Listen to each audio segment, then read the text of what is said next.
El Instituto Nacional de Antropología e Historia, a través de la Coordinación Nacional de Difusión, la Coordinación Nacional de Antropología, la Dirección de Etnología y Antropología Social y el Exconvento de Culhuacán, les da la más cordial bienvenida a la presentación del libro Culhuacán, Luz de la Memoria. Gracias por acompañarnos y cedo la palabra a la maestra Marilena Morales. Buenas tardes, gracias por su presencia. Los autores del libro queremos agradecer en primer término a nuestra institución, el Instituto Nacional de Antropología e Historia, la publicación de este libro, a la Coordinación Nacional de Difusión, especialmente a Leticia Perlasca y al director de divulgación Porfirio Castro Cruz, que hicieron posible la publicación de este texto, al director del DEAS, que no pudo estar presente, que es Alfonso Barquín, a la directora del Centro Comunitario Culhuacán, Miriam Hernández, que siempre nos ha dado este espacio para llevar a cabo distintos tipos de actividades, lo cual le agradecemos especialmente. Y en segundo término, queremos expresar nuestro reconocimiento a los habitantes del pueblo de Culhuacán, a sus mayordomos, al Grupo Cultural Culhuacán y a las diversas organizaciones que nos han recibido con una gran generosidad y nos han permitido participar en su vida y en sus festividades, que han compartido con nosotros distintas expresiones de su riquísimo patrimonio cultural, algunas de las cuales quedaron plasmadas en este libro. También queremos agradecerles a los comentaristas su participación, especialmente al doctor Andrés Medina, un gran conocedor y defensor de los derechos de los pueblos originarios de la Ciudad de México, a nuestro compañero de trabajo, el maestro Samuel Villela, reconocido etnólogo y autor de la presentación que aparece en el libro. Y por último, quisiera señalar que este libro es el resultado del trabajo de equipo que realizamos Ana María Luisa Velasco, Mario García y la que habla. Y especialmente quiero señalar que el libro se hizo posible al empeño que Mario García puso y al apoyo que también nos dio en el diseño editorial Eric García. Nos sentimos muy orgullosos de que este esfuerzo colectivo haya fructificado en un texto que les puede servir a los pobladores del pueblo originario de Culhuacán como una herramienta para revalorar su patrimonio cultural, reforzar su identidad y asegurar la continuidad histórica de uno de los pueblos más antiguos de la Cuenca de México. Antes de darle la palabra a los comentaristas, quisiera recordar a uno de los integrantes de nuestro equipo, al maestro Francisco Zamora Quintana, que ya se fue, y agradecer, la presencia de José Luis Alvarado, que formaba parte del equipo inicial de este proyecto, y a todos ustedes por su presencia. Le voy a dar la palabra al doctor Andrés Medina. Buenas tardes, para mí es un gusto enorme poder estar en Culhuacán, hablar de un libro que me parece que es un bello libro. Y es, creo, una buena combinación de un libro de difusión por una parte y por la otra un libro monográfico, etnográfico, con información de las mayordomías, de los aspectos de la cultura y de la historia de Culhuacán. Es muy difícil encontrar esta combinación, porque a veces los libros son libros bonitos y con un texto breve, o bien monografías que son más para especialistas, pero el libro tiene un atractivo, es un libro muy bello, como objeto es un libro muy bello. Las fotografías están muy bien hechas, la combinación de las fotografías también me parece muy bien lograda. Yo he visto libros de fotos que la gente le encanta el color y llega a un punto en el cual los libros se empalagan de tanto color. Pues no se sabe combinar, no es el caso de este libro, al contrario, es algo que me gustó de la manera en que está editado, la manera en que están distribuidas las fotografías. Creo que en ese sentido, la primera reacción a ver un libro de ese tipo es grata, pues. Ya la segunda parte es, leer algunas partes, ver el libro. A mí me gusta mucho la narración que se hace, la parte de la historia me parece muy interesante. Me parece también la parte de las mayordomías. Creo que la complejidad de los pueblos originarios, una complejidad que tiene una raíz histórica profunda, se expresa en esta complejidad organizativa que son las mayordomías. Hay quizá en la Ciudad de México, no, seguramente la Ciudad de México está montada sobre una red de pueblos antiguos. Estos pueblos en buena parte siguen activos y siguen desarrollando su propia tradición, con la presión de la ciudad, con la presión urbana, con toda la amenaza que le ha significado la destrucción del medio ambiente, la presión sobre las tierras, la presión sobre el agua, la presión sobre los recursos, y creo que estos pueblos han sabido negociar frente a esta situación. Me parece que si no tienen un conocimiento de la historia es difícil entender por qué están aquí esos pueblos. La mejor muestra de la antigüedad y la certeza de la vida de estos pueblos es un lugar como este convento, como este espacio que habla de la grandeza de este lugar, de la importancia que tuvo en una época y sigue teniendo, es un oasis ahora frente a la mancha urbana, frente al tráfago. Cuando llega aquí es un oasis, un lugar grato que nos retorna al espíritu y al pensamiento del siglo XVI, de aquellos que vivieron, que construyeron, que lo convirtieron en escuela, en espacio importante para la vida del lugar. Yo creo que Culhuacán tiene un papel importante, y una cosa que a mí me parece muy importante, muy sugerente. Culhuacán forma parte de estos pueblos de raíz tolteca: Iztapalapa, Culhuacán, San Mateo, Churubusco, Mexicalcingo, los 4 evangelistas.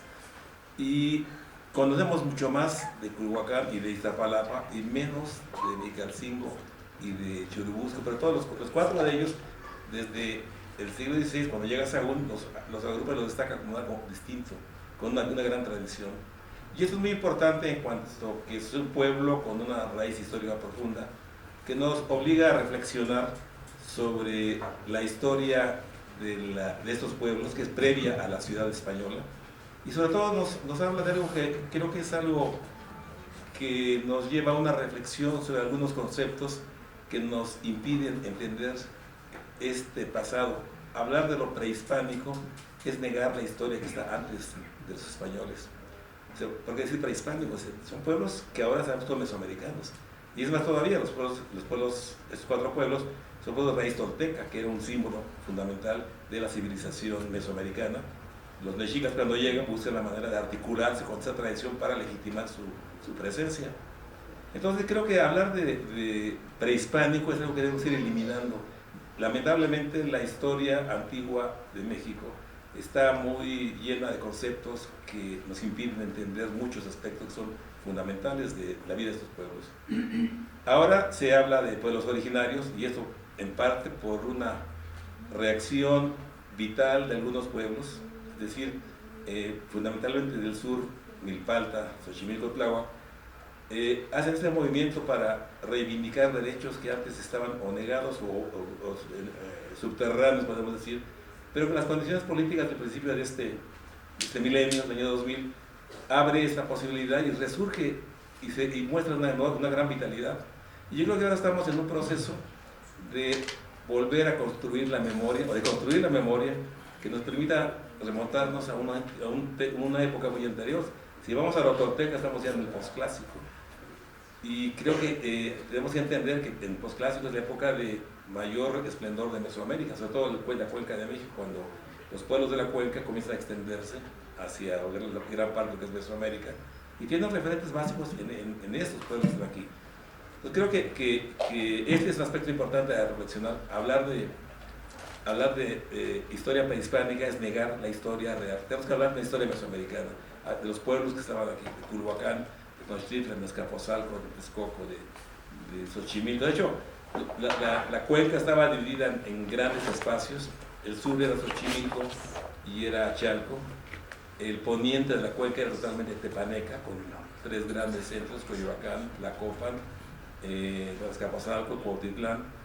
En el lado oriental estaba la Colhuacan, que es Texcoco, y esto prácticamente cubría gran parte de la superficie, y en el centro estaban los pueblos de Culhuacán y Iztapalapa, ocupando un lugar estratégico en el Cerro de la Estrella, que por cierto, gracias al libro me enteré que el Cerro de la Estrella se llama así porque estaba la hacienda de la Estrella aquí. O sea, no porque fuera una referencia a un antiguo nombre. De hecho, el nombre náhuatl es diferente. Y se llama la estrella por la hacienda que había, que es una época muy importante y poco estudiada para los pueblos originarios, que es este siglo XIX, cuando las haciendas copan gran parte del espacio, cuando muchos de estos pueblos se ven en condiciones difíciles y solamente hasta que llega la revolución comienza un proceso de recuperación de sus tierras y de recuperación de la memoria. Muchos pueblos, por ejemplo Tláhuac, donde yo he trabajado, su memoria comienza con la revolución y la entrega de las tierras. Antes de eso es como un referente muy, muy remoto, y no digamos la época anterior. A veces no sienten propio muchos de los aspectos, muchos de los testimonios históricos, arqueológicos, los ven como distantes porque no hay una memoria. Bueno, ahora creo que a partir del año 2000, con este movimiento de los originarios, comienza un proceso de construir o reconstruir esa memoria. Y esto que me hace muy importante, porque evidentemente no podemos pensar en la historia de la Ciudad de México sin pensar en esa historia que está detrás. Es decir, la Ciudad de México que fundan los españoles se hace sobre la antigua Tenochtitlan, pero antes ya había otras ciudades, ya estaba Azcapotzalco, ya estaba otra ciudad, pues. Entonces creo que hay que reconsiderar toda esta historia, donde los pueblos originarios son protagonistas, son parte importante de esa historia. De tal suerte que hablar de Culhuacán es un poco comenzar a abrir una puerta, o como dice el libro, una luz en la memoria, porque efectivamente necesitamos recuperar muchos aspectos de la cultura y la tradición. Otro aspecto que quiero mencionar, que me parece importante, las mayordomías remiten a un sistema que han sido estudiados por los antropólogos, sobre todo a partir de los años 40, y habla de sistema de cargos. El sistema de cargos es un sistema de mayordomías, un sistema escalafonario, que tiene una escala de prestigio, etcétera, etcétera. Sin embargo, si uno va a la historia, encuentra que el tal llamado sistema de cargos son los cabildos de las repúblicas de indios del siglo XVI. Cuando se fundan los pueblos, en el siglo XVI, cuando se refunda, ¿no?, con la política de congregación de los frailes, cuando se fundan los pueblos, se crea el fondo legal, se crea en consecuencia los documentos de tierras, pero se crea el aparato de gobierno que va a ser central para articularse con el gobierno español, que es la República de Indios. Y la República de Indios es el cabildo, y el cabildo está constituido por dos grandes estructuras, que son el ayuntamiento y la cofradía, o las cofradías, donde vienen las mayordomías. Entonces, este sistema es el que permite la reproducción de las repúblicas a lo largo del periodo colonial. Y no es sino en el siglo XIX, con la ley de reforma, cuando se desconoce a buena parte de las autoridades, sobre todo a las mayordomías, oficialmente, pero las mayordomías siguen funcionando como una parte importante de la vida de las comunidades, de los pueblos. Y prácticamente llegan hasta, de hecho, las parcialidades, por ejemplo, habla Andrés Lira de las parcialidades que había en el siglo XIX. Estas parcialidades oficialmente no eran reconocidas, pero en los hechos, informalmente, era el espacio de gobierno de los pueblos del centro, sobre todo los que eran parte de Tenochtitlan. De tal suerte que estos pueblos están ahí. Con la revolución comienzan a reclamar tierras, empiezan a moverse, y comienza este proceso lento, yo digo, de reconstitución de estos pueblos. A partir de que se destruyen las haciendas, comienzan a destruir las haciendas, la lucha contra las haciendas, comienza a constituirse estos pueblos. Y yo creo que no es sino hasta prácticamente el principio de este milenio, y es que comienza a abrirse el camino a una historia que es rica, que es densa, y en la cual la Ciudad de México es solo una parte y no necesariamente la más importante. La más espectacular es lo español, lo que llega de España, pero lo que permite la continuidad de esta república, de estos pueblos, son este aparato que es el cabildo con su cofradía. Cuando llegan los españoles, la religión cristiana era una religión muy medieval, y de hecho esto pasa hasta el siglo XIX. Entonces eso significa que la religión tiene un papel tan importante como la política. Es más, con frecuencia la religión se subordina a lo político. Entonces las mayordomías eran espacios políticos importantes en la vida de los pueblos. Y no es, como digo, sino a partir del siglo XIX y del siglo XX que comienza a separarse el gobierno religioso, las mayordomías, del gobierno de las comunidades. Después quedan ya marginados con las delegaciones, con todo el proceso de constitución del Distrito Federal de la Ciudad de México, pero los pueblos se pueden reproducir por esa estructura básica que les da el periodo colonial, donde se articulan los sistemas previos de carácter mesoamericano. Hay un historiador, Tomás Jalpa, que trabaja en la historia de Chalco, de donde Ana nos da una imagen de este proceso de transformación de los antiguos señoríos mesoamericanos en las repúblicas de indios, y donde los caciques y los jefes del linaje negocian con los frailes para mantener los espacios que para ellos son importantes. Es decir, no hay una ruptura con la época anterior, hay una continuidad adecuada a las condiciones de la colonización, hay una negociación con estas autoridades, y esto significa que estos pueblos se mantienen íntegros de alguna manera en gran parte del tiempo. De hecho, en el Distrito Federal, la Ciudad de México, hasta 1950, gran parte de los pueblos hablaban náhuatl. Xochimilco, Tláhuac, Milpalta, Iztapalapa, habría hablantes de náhuatl. Y no es sino el crecimiento urbano de la ciudad que comienza a desaparecer la lengua náhuatl, ya prácticamente ha desaparecido.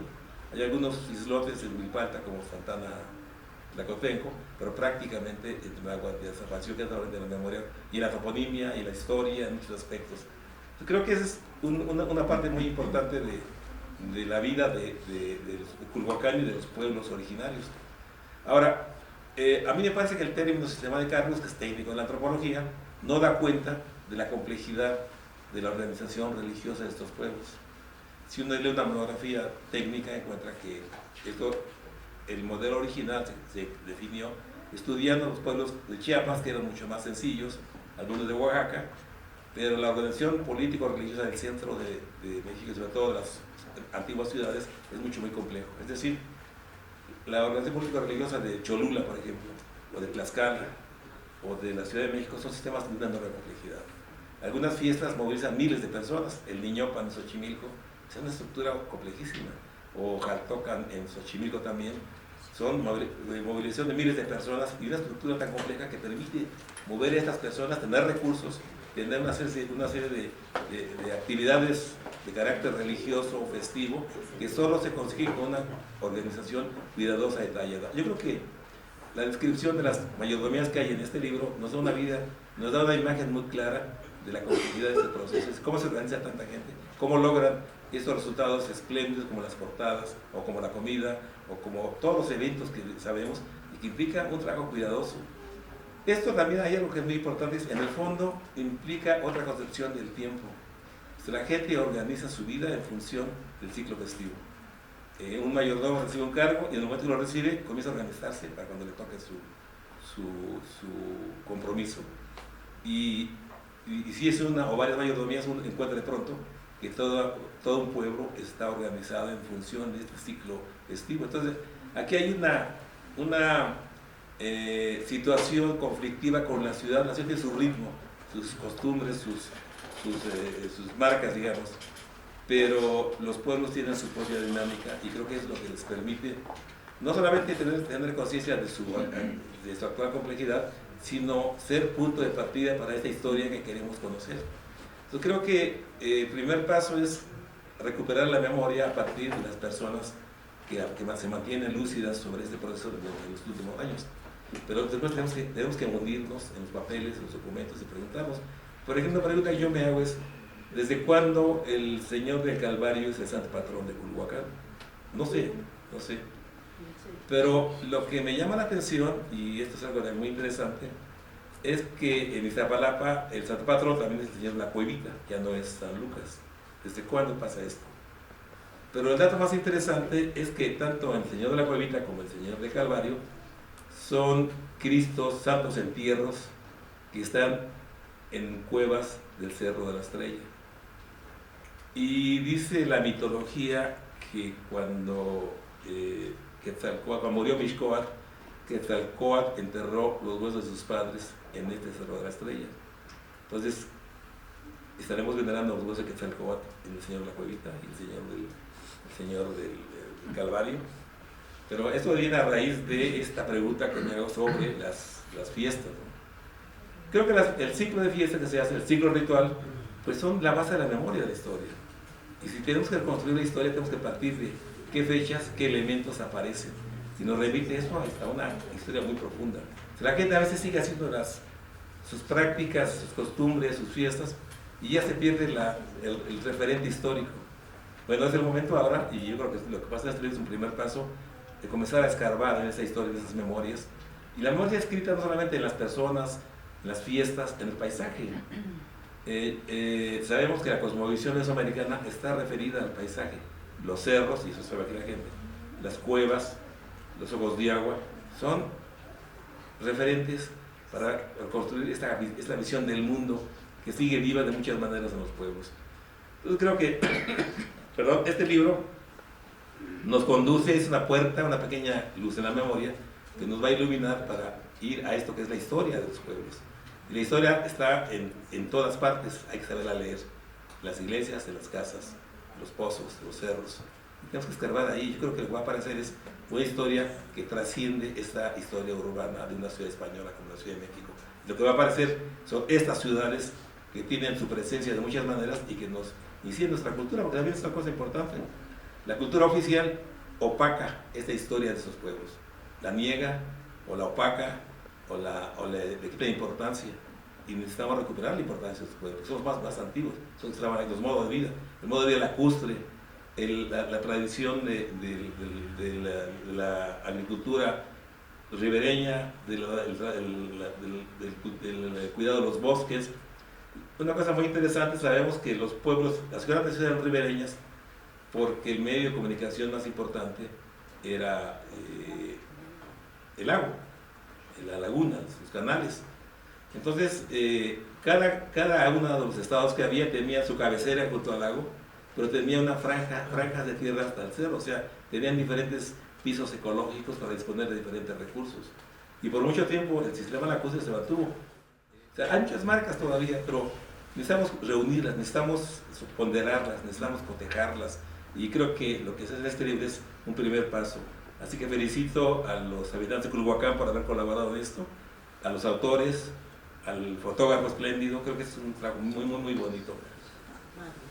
Así que felicidades, muchas gracias.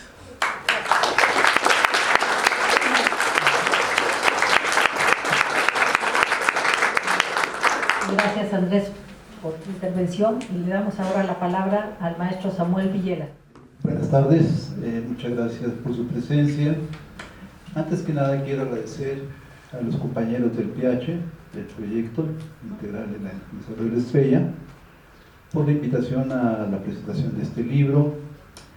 Y bueno, me siento muy honrado de estar con esta comunidad que se ve muy interesada en su historia, en este recinto extraordinario que, como ya dijo el colega Andrés Medina, pues está condensando mucho de la historia colonial, del pasado de este pueblo originario. El doctor Medina, por cierto, es uno de los principales investigadores sobre la historia de los pueblos originarios, y creo que las palabras que nos ha dicho han sido muy interesantes, muy importantes para tener este contexto de toda esta tradición, todas estas creencias, todas estas costumbres que se han heredado no solo desde la época colonial, sino desde la época mesoamericana, corregimos, y que de alguna u otra manera se expresan, se han plasmado en toda una tradición de la cual se habla en este libro. Y bueno, en esta medida, bueno, me voy a permitir leer una parte de la presentación que redacté para este libro. Culhuacán, como referente mítico en la tardía historia mesoamericana y en la fundación de Tenochtitlan, es uno de esos pueblos originarios que mantiene peculiaridades culturales como producto de su historia. Una de las primeras referencias que tuve sobre esa peculiaridad era acerca del gran número de mayordomías que se hacían cargo de una buena parte de la vida ritual. Para esto quiero comentarles que mi primer acercamiento a este lugar, precisamente en este espacio, era cuando estaba la fototeca de Lina, la fototeca de monumentos. Yo estaba haciendo una investigación, vine a consultar ese acervo que estaba aquí, en este local precisamente, que es un acervo extraordinario, que ahora está en la calle de Moneda.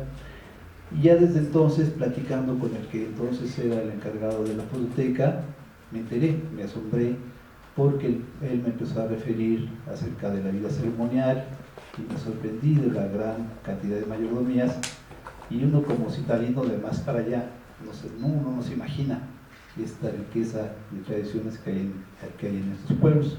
Bueno, sigo con la lectura. Uno podría pensar que dada su absorción por la dinámica urbana, un pueblo como Culhuacán ya ha perdido muchas tradiciones y su pérdida de la religiosidad habría hecho obsoletas ciertas creencias y formas de organización social. No hay tal, como ya lo afirmaba también el doctor Medina. Todo lo contrario, pareciese que ante el embate de fuerzas uniformadoras en la cotidianidad y en la vida social, sus pobladores echan mano de su memoria histórica y sus tradiciones para conformar ese reducto identitario a través de sus mayordomías y religiosidad. El presente estudio nos da cuenta más cabalmente de estas cuestiones. El estudio de Culhuacán surge a partir de la necesidad de dar conservación a la zona arqueológica del Cerro de la Estrella. Como producto de la dinámica de trabajo y ante la necesidad de tener un enfoque interdisciplinario, se amplían los objetivos iniciales para dar creación al proyecto de investigación antropológica Cerro de la Estrella, PH, de tal manera que el objetivo fundamental fue, cito, proteger el entorno natural, los vestigios arqueológicos, los monumentos históricos, así como el tejido urbano en el que se llevan a cabo diferentes actividades de carácter ritual, festivo y recreativo, que le dan sentido de pertenencia a los habitantes de los pueblos de Iztapalapa, Culhuacán y Mexicalcingo. Termina la cita.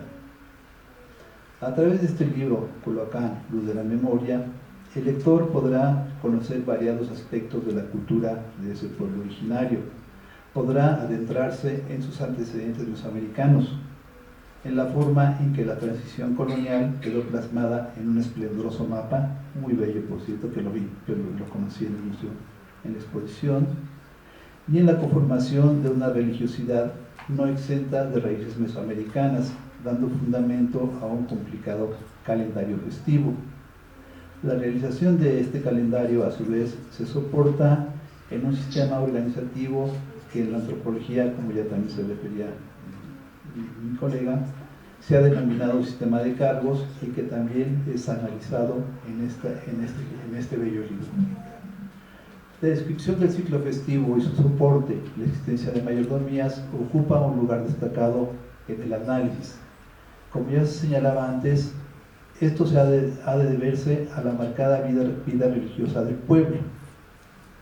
El estudio de Culhuacán, con ser nítido y explícito en sus descripciones, recurre apropiadamente a la imagen fotográfica, cuestión a la que ya también se refirió el doctor Medina, para acentuar y complementar el texto. En esta medida se inscribe en un creciente enfoque que quiere sustentar el dato cultural no solo en la pertinencia y propiedad de la palabra, sino también en la contundencia y visibilidad de la imagen fotográfica. Aquí la imagen fotográfica no es un mero recurso ilustrativo, sino que dialoga con el texto escrito. La adecuada cantidad y calidad de fotografías, siempre vinculadas a su referente textual, en uno de los principales recintos culturales del país, el Museo Nacional de Antropología. Déjenme decirles que no cualquier pueblo expuesto en el Museo Nacional. Las imágenes y descripción que los autores hacen sobre esto nos muestra a una población ávida de conocer y contemplar su pasado y su presente reciente a través de fotografías, objetos, mapas coloniales y muchas cosas más, producto del quehacer cultural. No es frecuente que los investigadores, en este caso los antropólogos sociales, revitan los resultados de investigación en forma tan didáctica. Como ya señalaba también el doctor Medina, muchas veces son monografías con mucho texto, más bien para especialistas, o algunas veces solo imágenes que a veces no están debidamente contextualizadas. Muchas gracias.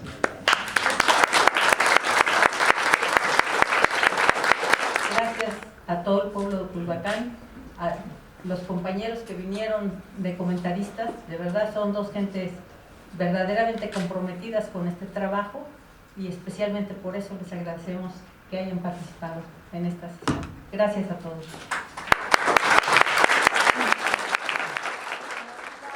Tradición aquí en el pueblo de Culhuacán, con los compadres mayordomos tanto del Calvario, los salientes, los entrantes, algunos compadres de aquí de la Portada de Tomatlán, otros también de Culhuacán. La hospitalidad de Culhuacán siempre se caracteriza que lo tenemos que festejar con un rico atole y unos buenos tamales, que los compañeros nos dimos a la tarea de preparar, y eso es la invitación para todo el público, que nos hagan favor de acompañarnos. Los mayordomos del Calvario nos permitieron amablemente hacer ahí todas estas faenas. Traen ellos una visión muy buena, los calientes, los entrantes que acaban de hacer su cambio de mayordomía, y los esperamos. Aquí los compadres están en la parte de atrás, no están aquí, pero allá afuera, aquí están la comadre Tere, los compadres, la comadre de María Elena, de la Portada. Nos hacen el favor de, si nos hacen el favor de acompañarnos, porque nos están permitiendo. No se vayan.